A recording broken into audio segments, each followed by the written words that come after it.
नमस्कार दोस्तों, एक बार फिर से स्वागत है आपका हमारे YouTube चैनल अद्भुत गाथा पर। दोस्तों, जीवित पुत्रिका पर्व 3 दिन तक मनाया जाता है। सप्तमी तिथि को नहाय खाए के बाद अष्टमी तिथि को महिलाएं बच्चों की समृद्धि के लिए निर्जला व्रत रखती हैं। इसके बाद नवमी तिथि को भगवान सूर्य को अर्घ्य देकर उनके मंत्रों का जाप किया जाता है। इस बार जितिया व्रत 6 अक्टूबर को रखा जाएगा। आश्विन मास के कृष्ण पक्ष की अष्टमी तिथि को जीवित पुत्रिका व्रत रखने की परंपरा है। इसे जितिया व्रत भी कहा जाता है। इस दिन माताएं अपनी संतान की दीर्घायु, आरोग्य और सुखमय जीवन के लिए बिना आहार और निर्जल रहकर यह व्रत रखती हैं। ये पर्व 3 दिन तक मनाया जाता है। सप्तमी तिथि को नहाय खाए के बाद अष्टमी तिथि को महिलाएं बच्चों की समृद्धि के लिए निर्जला व्रत रखती हैं। इसके बाद नवमी तिथि को भगवान सूर्य को अर्घ्य देकर उनके मंत्रों का जाप किया जाता है। इस बार जितिया व्रत 6 अक्टूबर को रखा जाएगा। प्रिय भक्त बहनों, इस बार ज्योतिया व्रत के शुभ अवसर पर बहुत ही बड़ा महासंयोग बन रहा है। हर साल जितिया व्रत अश्विन माह के कृष्ण पक्ष की अष्टमी तिथि को रखा जाता है। इस साल ज्योतिया व्रत अक्टूबर दिन शुक्रवार को रखा जाएगा। इस दिन माताएं ज्योतिया व्रत रखकर संतान की दीर्घायु की कामना करेंगे। इस व्रत के पुण्य प्रताप से संतान तेजस्वी और मेधावी होते हैं। ज्योतिषशास्त्र के अनुसार ज्योतिया व्रत पर दुर्लभ शिव सहयोग समेत कई शुभ संयोग बन रहे हैं। इस योग में भगवान शिव की पूजा करने से व्यक्ति को अमोघ फल की प्राप्ति होती है। पंचांग के अनुसार अश्विन माह के कृष्ण पक्ष की अष्टमी तिथि दिन शुक्रवार 6 अक्टूबर को प्रातः काल 6 बजे यह व्रत शुरू होगा और अगले दिन यानी कि 7 अक्टूबर दिन शनिवार को सुबह 8:08 पर समाप्त होगा। सनातन धर्म में उदया तिथि मान्य है, अतः 6 अक्टूबर को ही ज्योतिया व्रत मनाया जाएगा। जीवित पुत्रिका व्रत का पारण 7 अक्टूबर को सुबह 8:10 बाद किया जाएगा। ये सबसे कठिन व्रतों में से एक माना जाता है। इस दिन महिलाएं अपनी संतान की खुशहाली एवं लंबी आयु के लिए निर्जला व्रत रख ज्योतिया व्रत को जीवित पुत्रिका व्रत के रूप में माना जाता है, जहां जीवित बहन भगवान की पूजा की जाती है।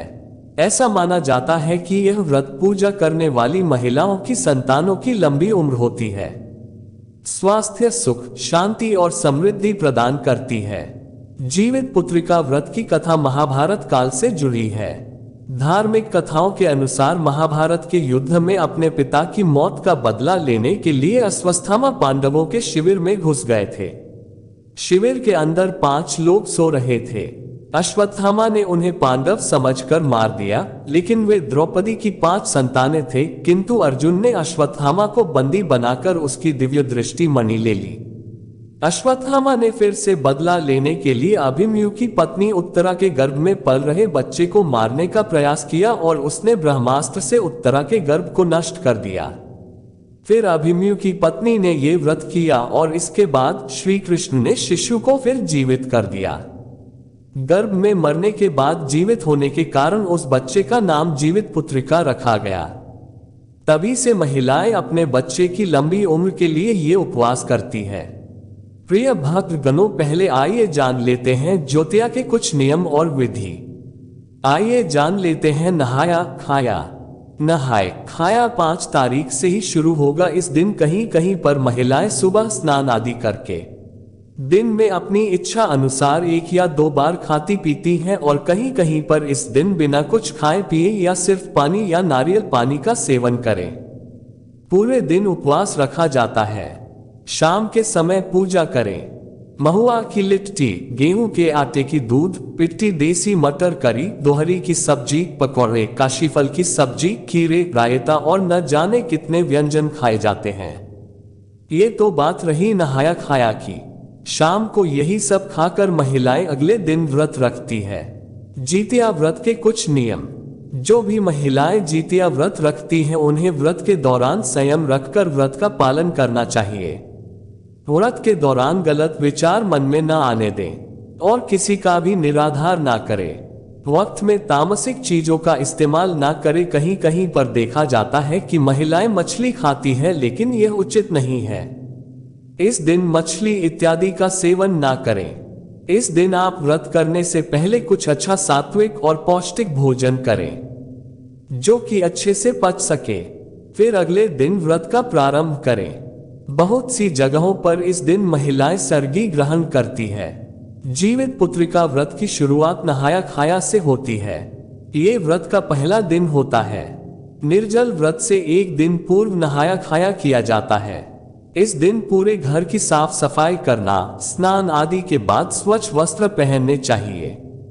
इस दिन घर में शुद्ध शाकाहारी भोजन ही बनाएं।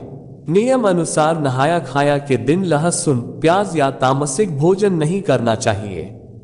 अगले दिन जिस दिन जितिया का व्रत है, उस दिन सुबह जल्दी उठकर स्नान करने के बाद साफ वस्त्र पहनकर व्रती को प्रदोष काल में पूजन करना चाहिए। प्रदोष काल यानी कि शाम के समय गाय के गोबर से पूजा स्थल को साफ किया जाता है। इसके बाद एक छोटा सा तालाब बनाकर के पास एक पाकड़ की दाल लगाकर खड़ी कर दी जाती है। इसके बाद शालिवाहन राजा के पुत्र जीमूतवाहन देवता की पूजा की जाती है। फिर उन्हें दीप, धूप, अक्षत, रोली, लाल और पीली रुई से सजाया जाता है। इसके बाद मिट्टी तथा गाय की गोबर से चील और सियारिन की मूर्ति बनाई जाती है। इसके माथे पर लाल सिंदूर का टीका लगाया जाता है। जीवित पुत्रिका व्रत की कथा पढ़ी या सुनी जाती है।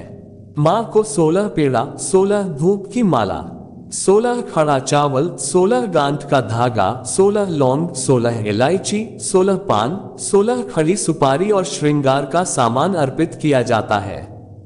वंश की वृद्धि और प्रगति के लिए उपवास के पत्तों से पूजा की जाती है। कहीं कहीं पर यह व्रत नदी, तालाब या नहर के किनारे किया जाता है और नहर या नदी तालाब में से मिट्टी निकालकर उसी गोल पीढ़ी बनाकर उसमें कुशा को खोस दिया जाता है। कुशा के पत्ते में गांठ मारकर उसमें ज्योतिया का धागा डाल दिया जाता है। पूजा विधि में थोड़ा बहुत बदलाव होता है, लेकिन श्रद्धा एक ही होते हैं। अब आइए जान लेते हैं पारण की विधि। ज्योतिया व्रत खोलने की विधि को पारण कहा जाता है। व्रत का पारण हमेशा सूर्योदय के बाद नवमी तिथि में किया जाता है।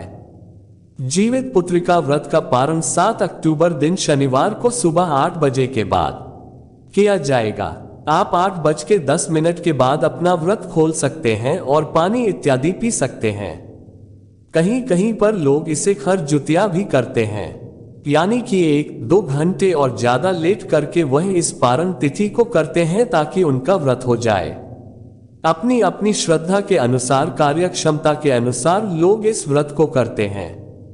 कई जगह पर महिलाएं प्रसाद के रूप में सिर्फ फल ले जाती है, जैसे कि 5 प्रकार के फल, और कहीं कहीं पर महिलाएं गुझिया, हलवा, ठेकुआ, चूरन इत्यादि प्रसाद के साथ 5 प्रकार के फल लेते हैं तथा नारियल भी साथ में लेकर इस पूजा को करती हैं। आप अपने क्षमता के अनुसार सिर्फ फल से ही यह व्रत पूर्ण कर सकती हैं।